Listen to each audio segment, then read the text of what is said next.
Hey everybody, welcome to South Florida. It's the playoff drive brought to you by Byers Auto, and it's on the road. The college football playoff game just a couple days away. So now Berm and I are down here to get ready, and Ohio State will be joining us in Alabama tomorrow. The testing is complete for the Buckeyes. A little bit of a change from the normal Big Ten protocol. They're done. Friday was the last round of testing. Ohio State will travel tomorrow, so everyone who gets on that plane, I guess unless they have some more symptoms, there will not be more testing, so this roster will be set. The Buckeyes are cleared to go, so is Alabama. So for all of the panic this week, Berm, the title game is on, just as we said, when the Woody was open and every practice was completed. And the good news is for people out there is that the chaos, the worrying up until like 2 hours before game time over the last couple of weeks may not be necessary. We might get that availability report a little bit sooner than we have in recent weeks. We won't. But we'll at least have a better idea of who's not going to be on it, or who is going to be on it, I guess you should say. Yeah. But it's what I've said all week. The Buckeyes want to play. They're going to get down here and be ready to go. They get here tomorrow night around 6 o'clock Saturday night. Alabama actually arrives tonight, Friday. So the game is happening. The stresses, the chaos, the panic, everything of all year ends finally in 3 days. And I, for one, couldn't be gladder. Yeah, it's been a weird thing. We've talked about it several other times this week. Like, there was never any true concern coming from the Woody Hayes Athletic Center or the people that we talked about. Yes, I mean, Ohio State has had positive tests within the program for 6 weeks now, but right. I don't know. It's been strange to see the way that some of these people have reported on the game elsewhere. When Ohio State was fully intending and will now at this point travel tomorrow to play, they've completed their full week of practice, and we know 10 people or 11 people that have talked this week, and that includes Justin Fields. He's raring to go. All signs have been positive for his health to get back, from a shot on the side. I'm not sure if it's really the ribs so much as just the lower part of his body. We'll see if that impacts the way that he can run on Monday night, and we'll see. That's another thing that Ohio State won't talk about, and it won't be on the availability report. So Justin Fields will play. We know that Jonathan Cooper and Haskell Garrett will play, and so on. So I think that maybe we'll see a little bit closer to a full-strength team than even we anticipated earlier in the week. Well, we've talked about it. The idea is that the offense, we pretty much had an idea the offense is going to be as close to full strength as it can be, taking into consideration that Justin has, a little bit of soreness. But as Spencer and you and I talked about on Thursday, this has been blown way out of proportion when it comes to Justin Fields and the injury. He's going to be fine. The offensive line, everyone should be back. How they actually play the offensive line, that's going to be up in the air, I guess. But that doesn't really matter. Everyone should be relatively available and healthy. And ultimately, for the Buckeyes, for Alabama, that's what you want. You want to come into this national championship game and have it be best on best. And I'm sure Alabama fans out there are probably thinking, hey, we don't care if you have to play with, tight ends playing defensive line. Yeah.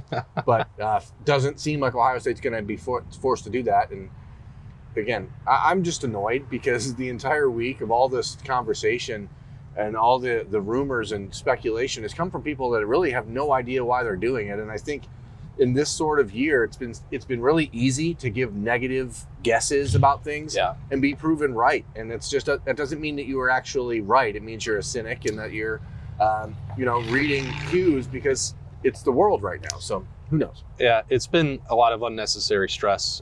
That's really been the theme of the entire year. That goes without saying that we would have it for the last week. But it's a little bit staggering that there are so many people who can't. You're talking about reading the signs. I mean, it's common sense. If the Woody Hayes was open, if practice was continuing, Ohio State would not have been barreling forward with an outbreak and putting even January 18th in question, right. Which it is not. This game is going to be played on Monday night at Hard Rock Stadium. Looking forward to it. And Justin Fields' family, I can confirm they made it as well. They were on the flight down with me, excited to be here and get a nice long weekend and see what Justin Fields can do for an encore from that Sugar Bowl performance, which was one of the best ones of all time. Have you ever seen a quarterback play a game better than he did in the Sugar Bowl? I don't think so. I think the only thing that comes to mind is the fourth quarter for JT Barrett against Penn State. In 2017, that comeback. Yeah. That was like a condensed version, like one really great quarter or whatever, quarter and a half, whatever it wound up being. But considering the stakes of that game, the quality of the opponent, Ryan Day absolved him of the one interception, which said he shouldn't have called it, and it was deflected as well. I mean, to throw 6 touchdowns in a Sugar Bowl with, and your entire half of your body sore and banged up and needing a shot to get through it. When you add all that stuff together, no, I don't think so. Like that's what made it even more special. As we've talked about, and Ryan Day and Kevin Wilson both this week were comparing it to the way he came out of the tent and off the bench to make that touchdown throw in the game last year. A little bit of revisionist history to erase Chris Chugginoff's role from that, saying there was one play. But, I mean, he's doing things and has done them that I just never imagined a quarterback could do. Well, I wanted to ask Justin on Thursday, but didn't get a chance to. Like, does he think he can play better? Right. Because I that to me is an interesting thing here, because we've seen him kind of be a great player for the last 2 years. He's had one bad half against Indiana and a bad game against Northwestern. And both times he's bounced back with some pretty good performances. And the key here to me is, can Justin sustain that? He doesn't need to play like that, perfect football, because like we've talked about, the odds are this game's going to be a shootout, and you can afford a mistake or two. Right.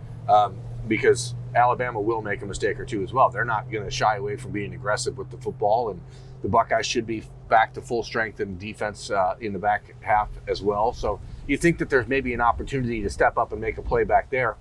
I just am interested to see how the Buckeyes come out of the gate, because I think that Monday night, what day is it? Where am I? Who am I? Well, we are now in South Florida. It's Friday. Yeah. Buckeyes and Alabama play on Monday. Yeah, that's right. Okay, so I think that it's going to be Alabama is going to come out and really try to press tempo against Ohio State, because they saw what Clemson did in the first drive of that game. And once you let this Buckeye defense kind of get rolling a little bit, there is a lot of talent on this defense, especially in the linebacker group. They're so smart, they're so active, and they're so multiple that I really feel like Alabama has to come out and push tempo. I don't think that they're going to shy away from running the ball after seeing the Buckeyes shut down Travis Etienne, but I think that they're going to they know the way to beat this Ohio State team is throwing. You really have no other choice.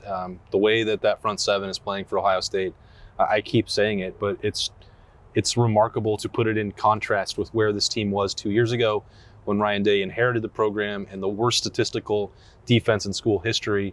You have to give a lot of credit to Al Washington, Greg Madison, of course, Larry Johnson, the holdover there. Matt Barnes has done a pretty solid job there in the back end as well, and Jeff Hafley with Kerry Combs tag teaming it as coordinators in the secondary. They've done a great job, but it's also not just about the coaches. And so take Combs and Hafley and Barnes out of it and focus on Madison, Washington.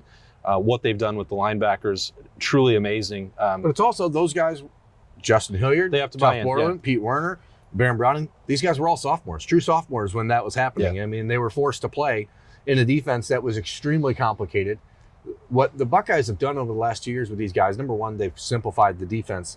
But number two, you have 4 guys that have played 150 games, right? I mean, that makes a big difference. And you have players that are able to really read and react in a way that we haven't seen a set of Buckeye linebackers do probably since Darren Lee and Raekwon McMillan and those guys. And I just think it's great to have the opportunity for these guys to maybe shed some of the negative stuff that's been around him. I know Tough Borland is not the guy that people love on the internet because he isn't like a 4-3 guy.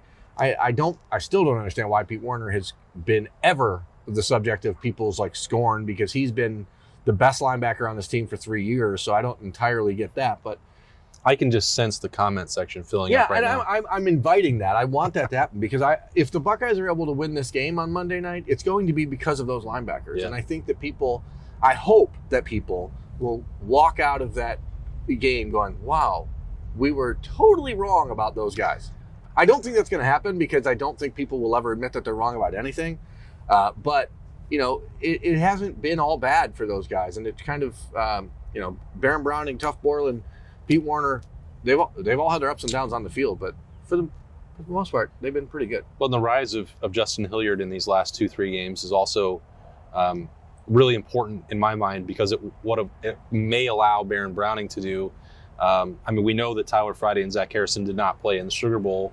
We'll have to wait to see exactly on Monday night what the status report reveals for them. But, you have to figure in some way that you're going to need another body to help the pass rush. You have to. And I think that, Hilliard being so fundamentally sound and you saw it even after that first drive against Clemson. Once Justin Hilliard was in there, Ohio State started settling down a little bit defensively.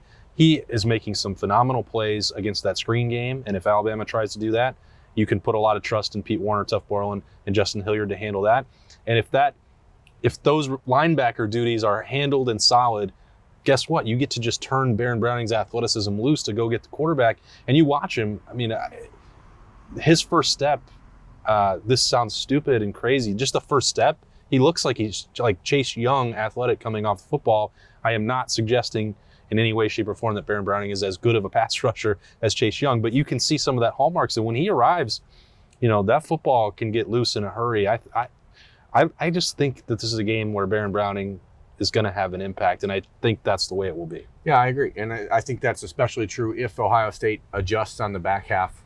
They've been playing really soft all year long in the secondary. There's been 9-10 yard cushions for the corners all year long. And I think you have to take a risk. You've got to jam guys like Devontae Smith and Jalen Waddle if he plays, because otherwise they're going to catch that 6-yard route, and it's going to be a 12, 13-yard gain every time. Right. And I think that the more that they can throw those guys off their route early, the better chance you have for guys like Barron to get home, and that's when you affect Mac Jones. Mac Brown is not going to care what happens. Mac Brown does not care one bit about what happens in this game. He'll probably watch. It's been a long travel day already, and my brain is a little confused by the tiki, by the ocean back there. Got our own little cabana here. We're probably going to have some road beers later, and we'll probably be talking about Michigan's great move. Even though the focus is on Ohio State and Alabama, Michigan still wanted to jump in the mix with a very exciting extension. 4-year extension to Jim Harbaugh. He takes a 50% pay cut, basically, is forced to basically recreate his staff, and they're okay with the fact that he was trying to leave there as of last week. So, what did you tell me? Anytime a coach is trying to leave your program, has to clean out his entire staff. And you have to give him a 50% pay cut just to get him to sign an extension. You absolutely have to sign up and do it. Yeah, why would you not? I mean, and then just let him coach your quarterbacks too. I don't know, why not? Good on good here. It's going to be interesting to see. It's a 4-year extension for Jim Harbaugh. If you're just getting this news, I think that it's going to lead to a lot of the same stuff we've seen in the last few years, because guys like Jim Harbaugh, and this is not even necessarily a knock on him. He's a football coach who's coached football the way he's coached football for 30-some years. He is not changing just because Ward Manuel and the Michigan administration says you have to change coaches. Like, the new coaches meet the new boss, same as the old boss. Like, this is going to be Jim Harbaugh's program no matter what.